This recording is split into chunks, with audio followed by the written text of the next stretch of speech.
Middle ಕ್ಲಾಸ್ಗಳೇ ಇಷ್ಟು. ನಾನ್ ಸುಮ್ನೆ ಇದೀನಿ ಅಂತ ಗ್ರಾಂಟೆಡ್ ಆಗಿ ತಗೊಂಡ್ರೆ ಹುಷಾರು. ಏನಂದ್ರೆ ನೀವು? ಸಿಂಧು ಸುಮ್ನೆ ಇರು ಅಂತ ಹೇಳ್ತಾ ಇಲ್ವಾ? ಮೇಡಮ್, ಏನೋ ಚಿಕ್ಕ ಹುಡುಗಿ ಗೊತ್ತಿಲ್ಲದ ತಪ್ಪು ಮಾಡ್ಬಿಟ್ಟಿದ್ದಾಳೆ, ದಯವಿಟ್ಟು ಕ್ಷಮಿಸ್ಬಿಡಿ. ನೀನ್ ಯಾಕೆ ಅವ್ರ ಹತ್ರ ಗೋಗರಿತಿದ್ಯಾ? ನಾವೇನು ತಪ್ಪು ಮಾಡಿಲ್ಲ ಕಣೆ.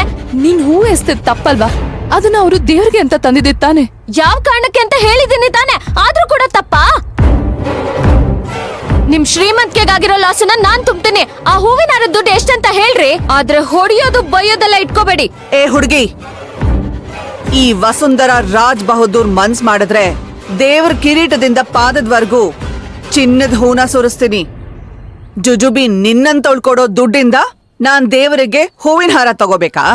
ಜಗತ್ತಿನ ಅತ್ಯಂತ ಶ್ರೀಮಂತ ದೇವ್ರು ತಿರುಪತಿ ತಿಮ್ಮಪ್ಪನೇ ಕಟಿ ಹಸ್ತ ಹಿಡ್ದು ದರ್ಶನ ಕೊಡ್ತಾನೆ ಅಂತಂದ್ರೆ ಅದ್ರ ಅರ್ಥ ನಿಮ್ಮಂತವ್ರು ಅದೇನೇ ಬೆಲೆ ಬಾಳೋ ವಸ್ತು ಸಮರ್ಪಿಸಿದ್ರು ಅದೊಂದ್ ಪಾದದ ಧೂಳಿನ ತೂಕಕ್ ಸಮ ಅಂತ ಅರ್ಥ.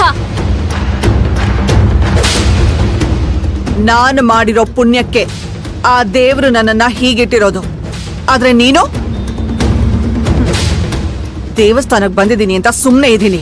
ಇಲ್ಲ ಅಂದಿದ್ರೆ ಸಿಂಧು ಬಾರೆ ನೀನು. ಏಯ್, ಬಾರೆ, ಬಿಡು ಅಕ್ಕ ಸುಮ್ನೆ ನೀನು. ನೀನು. ಆ ಅಮ್ಮನ್ ದಿಮಾಕಕ್ಕೆ ಸರಿಯಾಗಿ ಬುದ್ಧಿ ಕಲಿಸ್ತೀನಿ. ಬಿಡು ಅಕ್ಕ.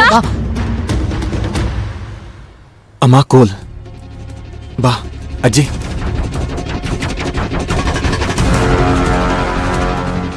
ಈಗೇನು ನೀನ್ ನಾನು ಹೇಳಿದ ಮಾತು ಕೇಳ್ತೀಯೋ ಇಲ್ವೋ? ಸರಿ ಆಯ್ತು, ನನ್ಗೂ ಅವ್ರ ಬಗ್ಗೆ ಮಾತಾಡೋದಕ್ಕೆ ಇಷ್ಟ ಇಲ್ಲ. ಮೊದ್ಲು ಹಾರಂತೆ ಬಿಸಾಕು. ಏ ಸಿಂಧು, ದೇವ್ರಿಗೆ ಅಂತ ತಂದಿರೋ ಹಾರನ ಬಿಸಾಕು ಅಂತ ಹೇಳ್ತಿದ್ಯಲ್ಲೇ? ಮತ್ತಿನ್ನೇನು ಹೀಗೆ ಹಾಕೊಂಡೇ ಇರ್ತೀಯಾ?